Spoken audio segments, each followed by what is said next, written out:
Que Jean ait connu les Esséniens et entretenu des contacts avec eux paraît probable. Qu'il ait été élevé par eux est très contestable. Certains le pensent en se fondant sur une allusion à son enfance contenue dans l'évangile de Luc, sans lequel il grandissait, son esprit se fortifiait. Et il fut dans les déserts jusqu'au jour de sa manifestation à Israël. Or, Flavius Joseph souligne que les Esséniens adoptaient souvent des enfants pour les endoctriner.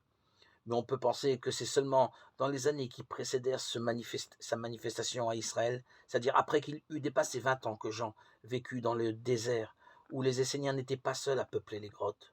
On doit d'ailleurs se demander si Zacharie, qui appartenait à la caste sacerdotale, eût volontiers confié son gamin à des gens pour qui tous les prêtres étaient corrompus et bons à jeter aux orties. Le baptême de Jean, enfin, avait peut-être peu à voir à l'immersion exceptée avec ceux des Esséniens. Leur ablution avait pour but unique la purification. Elle était répétée chaque jour. Et c'était seulement après 2 années de noviciat que les membres du groupe pouvaient y participer. Jean baptisait ceux qui voulaient changer leur manière de vivre. La communauté de Qumran n'acceptait que ceux qui pouvaient prouver qu'ils avaient déjà changé leur façon de vivre, résume l'exégète anglais John Drain.